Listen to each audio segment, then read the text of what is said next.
ఉమ్మడి ఖమ్మం జిల్లాలోని ప్రాజెక్టులను 10 ఏళ్లు బీఆర్ఎస్ సర్కార్ పట్టించుకోలేదన్నారు మంత్రులు. సీతారామ ఎత్తిపోతల పథకంతో పాటు సీతమ్మ సాగర్ రిజర్వాయర్ పనులను వేగంగా పూర్తి చేస్తామని చెప్పారు. రాష్ట్ర వ్యాప్తంగా నాణ్యమైన కరెంటు ఇచ్చేందుకు చర్యలు తీసుకుంటున్నామన్నారు. కేసీఆర్ ధ్వంసం చేసిన రెవెన్యూ వ్యవస్థను సెట్ చేస్తున్నామని, పంచాయతీ కార్యదర్శుల సమస్యలు పరిష్కరిస్తామన్నారు మినిస్టర్స్.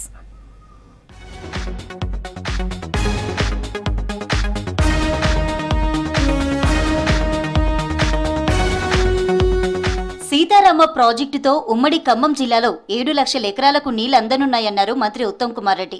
గత ప్రభుత్వం ఈ ప్రాజెక్టుకు నీటి కేటాయింపులు జరపలేదని చెప్పారు. ఉమ్మడి ఖమ్మం జిల్లాకు గోదావరి నదీ జలాలు అందించే సీతారామ లిఫ్ట్ ఇరిగేషన్ సీతమ్మ సాగర్ పై హైదరాబాద్ జలసౌధలో డిప్యూటీ సీఎం బట్టి విక్రమార్క, మంత్రులు తుమ్మల నాగేశ్వరరావు, పొంగులేటి శ్రీనివాస్ రెడ్డితో కలిసి రివ్యూ చేశారు ఉత్తమ్. సీతారామ లిఫ్ట్ ఇరిగేషన్ కు 67 టీఎంసీలు నీటిని కేటాయిస్తున్నట్లు చెప్పారు. ఎన్జీటీ కేసులతో ఆగిన సీతమ్మ సాగర్ ను ముందుకు తీసుకెళ్తామన్నారు. ఈ ప్రాజెక్ట్ ని సుదీర్ఘంగా పూర్తి స్థాయిలో రివ్యూ చేయడం జరిగింది. ఈ ప్రాజెక్టు ద్వారా ఉమ్మడి ఖమ్మం జిల్లాలో సుమారు 7,80,000 ఎకరాలకి నీళ్లు అందించే ఒక ప్రణాళికతో గోదావరి జలాలతో ముందుకు పోతున్నాము. ప్రతి తాండాకు, ప్రతి గ్రామానికి నాణ్యమైన కరెంటు, రైతులకు ఉచిత విద్యుత్ ఇచ్చిన ఘనత కాంగ్రెస్ పార్టీదేనన్నారు డిప్యూటీ సీఎం బట్టి విక్రమార్క. ఖమ్మం జిల్లా అశ్వరావుపేట నియోజకవర్గంలో 20 కోట్లతో నిర్మించే విద్యుత్ సబ్స్టేషన్లకు మంత్రి పొంగులేటి శ్రీనివాస్ రెడ్డితో కలిసి శంకుస్థాపన చేశారు. దశాబ్ద కాలంగా వెనుకబడి ఉన్న అశ్వరావుపేట నియోజకవర్గాన్ని అన్ని రంగాల్లో అభివృద్ధి చేస్తామన్నారు మంత్రులు. రెవెన్యూ మంత్రి పొంగులేటి శ్రీనివాస్ రెడ్డి గారిని కలిసినా, నన్ను కలిసినా, ఏ మంత్రిని కలిసినా కాగితాలు ఈ నియోజకవర్గ అవసరాల కోసం దరఖాస్తులు రాసుకొని వాటిని శాంక్షన్ చేపించుకునేంత వరకు కూడా వదిలిపెట్టకుండా పనిచేసేటువంటి ఒక శాసనసభ్యుడి నియోజకవర్గానికి దొరకటం నిజంగా అశ్వరాపేట శాసనసభ నియోజకవర్గం అదృష్టంగా నేను భావిస్తా ఉన్నాను.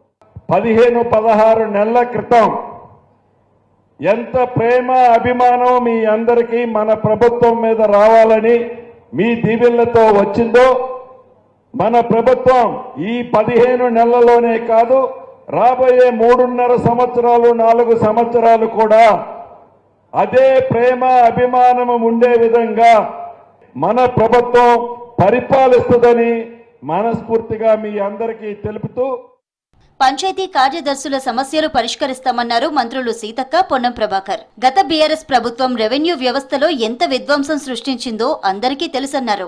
రంగారెడ్డి జిల్లా అబ్దుల్లాపూర్ మెట్ మండలం పెద్ద అంబర్పేటలో పంచాయతీ కార్యదర్శుల ఆత్మీయ సమ్మేళనంలో పాల్గొన్నారు మంత్రులు సీతక్క, పొన్నం. రాష్ట్ర ప్రభుత్వానికి చెవుల్లాగా పనిచేయాలని పంచాయతీ సెక్రటరీలకు సూచించారు. గత ప్రభుత్వం ఎలాంటి అసంబద్ధమైనటువంటి ఇంజస్టిస్ డెసిషన్స్ తీసుకుందో మీకు తెలుసు.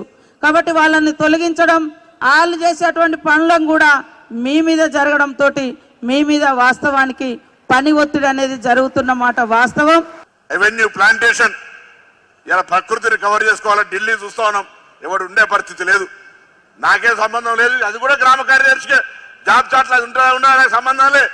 కానీ ఇలా ప్రతి విషయంలో ఒక పర్యవేక్షణకు ఆ సచివాలయానికి సంబంధించి ఆ గ్రామ సచివాలయం అనేటువంటి దానికి మీరే పెద్ద పబ్బ అన్ని మీరే. భారత్ పాకిస్తాన్ సరిహద్దుల్లో ఉద్రిక్తతల దృష్ట్యా ఢిల్లీ తెలంగాణ భవన్లో కంట్రోల్ రూమ్ ఏర్పాటు చేసింది రాష్ట్ర ప్రభుత్వం.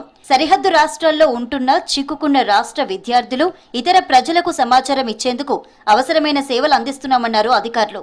సరిహద్దు రాష్ట్రాల నుంచి తిరిగి వచ్చే మన రాష్ట్ర పౌరులకు తెలంగాణ భవన్లో ఉచిత వసతి సౌకర్యాలు ఏర్పాటు చేశామని చెప్పారు. తెలంగాణ వాసులు వారి స్వస్థలాలకు వెళ్లేందుకు తెలంగాణ భవన్ నుంచి విమానాశ్రయాలకు, రైల్వే స్టేషన్లకు రవాణా సహాయం అందిస్తామని చెప్పారు.